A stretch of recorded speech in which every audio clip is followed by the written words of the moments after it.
Selamat sore, salam dalam kasih keluarga kudus. Dari Biara Bethlehem Salatiga, saya Romo Martin, MSF hadir menyapa Anda semua dalam cinta Tuhan.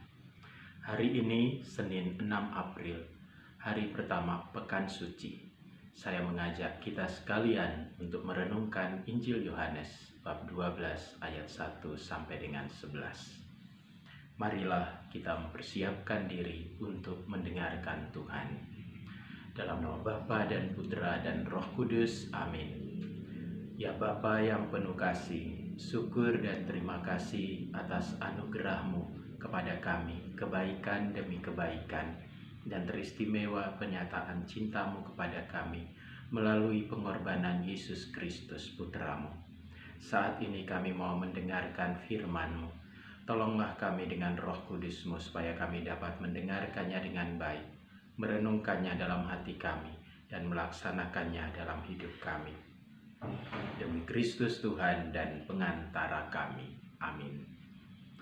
Inilah Injil Yesus Kristus menurut Yohanes bab 12 ayat 1 sampai dengan 11. 6 hari sebelum Paskah, Yesus datang ke Betania, tempat tinggal Lazarus yang ia bangkitkan dari antara orang mati. Di situ diadakan perjamuan untuk dia. Marta melayani, dan salah seorang yang turut makan dengan Yesus adalah Lazarus.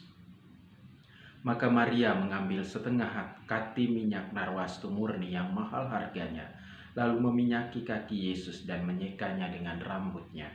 Dan bau minyak itu semerbak memenuhi seluruh rumah. Tetapi Yudas Iskariot, seorang dari murid-murid Yesus yang akan segera menyerahkan dia, berkata, "Mengapa minyak narwastu ini tidak dijual 300 dinar dan uangnya diberikan kepada orang-orang miskin?" Hal itu dikatakannya bukan karena ia memerhatikan nasib orang-orang miskin, melainkan karena ia adalah seorang pencuri. Ia sering mengambil uang yang disimpan dalam kas yang dipegangnya. Maka kata Yesus, "Biarkanlah dia melakukan hal ini mengingat hari pekuburanku. Karena orang-orang miskin selalu ada padamu, tetapi aku tidak akan selalu ada pada kamu." Banyak orang Yahudi mendengar bahwa Yesus ada di Betania. Maka mereka datang bukan hanya karena Yesus, melainkan juga untuk melihat Lazarus yang telah dibangkitkannya dari antara orang mati. Lalu imam-imam kepala bermufakat untuk membunuh Lazarus juga, sebab karena dialah banyak orang Yahudi meninggalkan mereka dan percaya kepada Yesus. Saudara-saudari yang terkasih di dalam Tuhan kita Yesus Kristus, renungan kita pada hari ini berjudul konsekuensi. Saudaraku yang terkasih di dalam Tuhan kita Yesus Kristus, banyak kisah kematian yang meninggalkan kesan mendalam bagi mereka yang ditinggalkan. Kesan itu biasanya muncul sesudah seseorang itu pergi ke alam kematian. Kesan dan atau pesan biasa terjadi pada saat-saat terakhir kebersamaan dengan yang bersangkutan. Sebelum kematiannya, ia memberikan sesuatu yang sangat mengesan bagi yang ditinggalkan. Sebagai misal, sebelum kematiannya, ia membelikan gaun indah sekali untukku. Begitu kesaksian seorang istri. Kemarin dia sangat ceria, berbeda dari biasanya. Kemarin dalam acara, ia ingin berfoto bersama dengan semua orang. Bahkan ia meminta supaya berfoto berdua saja dengan dirinya. Ternyata itulah saat-saat terakhir kebersamaan kami. Dan masih banyak lagi contoh yang kita dengarkan dalam kehidupan setiap hari. Semua kesan dan pesan itu baru dimengerti setelah seseorang itu meninggal dunia. Hal serupa juga, saudara-saudari yang dikasihi Tuhan, terjadi pada murid-murid Kristus. Mereka baru mengerti akan semua perkataan, pengajaran, dan tindakan Yesus selama hidupnya. Setelah Yesus mengalami penderitaan, wafat, dan kebangkitan. Salah satu tanda yang diwariskan kepada kita oleh Yohanes Rasul dan penulis Injil adalah dalam Injilnya hari ini.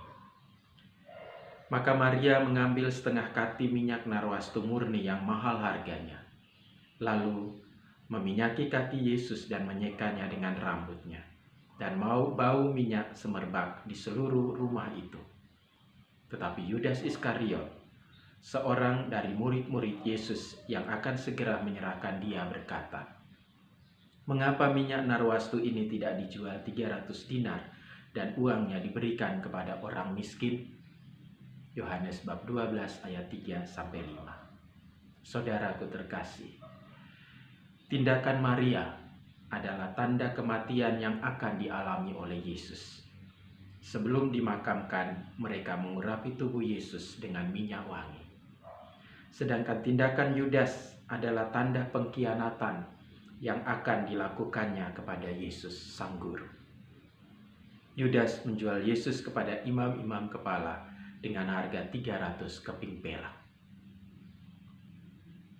Saudaraku, dan hadir juga di sana, Lazarus. Dia menjadi tanda kekuasaan Allah dalam diri Yesus. Oleh kuasa ilahi, Yesus telah membangkitkan Lazarus dari kematian. Melalui peristiwa Lazarus ini, banyak orang percaya kepada Kristus. Lazarus menjadi saksi bahwa Yesus sungguh putra Allah yang berkuasa atas hidup dan mati. Sebagai saksi atau murid Kristus, Lazarus pun harus mengalami seperti yang dialami oleh Yesus, sebagaimana yang dikatakan dalam Injil Yohanes bab 12 ayat 9-11. Sejumlah besar orang Yahudi mendengar bahwa Yesus ada di sana, dan mereka datang bukan hanya karena Yesus, melainkan juga untuk melihat Lazarus yang telah dibangkitkannya dari antara orang mati. Lalu imam-imam kepala bermufakat untuk membunuh Lazarus juga, sebab karena dia banyak orang Yahudi meninggalkan mereka dan percaya kepada Yesus. Sang Guru, Tuhan dan Gembala, telah memberikan teladan pemberian diri yang agung demi keselamatan dunia. Apakah kita sebagai murid-muridnya juga siap memberi kesaksian cinta Kristus kepada dunia, sekalipun nyawa menjadi taruhan? Semoga darah kudusnya menguatkan kita semua. Allah Bapa yang Maha Kuasa dan Kekal, sumber cinta kasih sejati, semoga sabda-sabdamu menerangi hidup kami, dan teristimewa mengingatkan kami akan tugas perutusan kami sebagai murid-murid Yesus Kristus, yakni menyatakan dan mewujudkan cinta kasih-Mu di dalam hidup bersama kami dan di tengah-tengah masyarakat dunia ini. Demi Kristus Tuhan dan pengantara kami. Amin. Tuhan bersamamu dan bersama rohmu. Semoga Allah yang Maha Kuasa memberkati saudara, keluarga saudara, dan karya-karya saudara, Bapa dan Putra dan Roh Kudus. Amin. Salam Senin, senantiasa indah.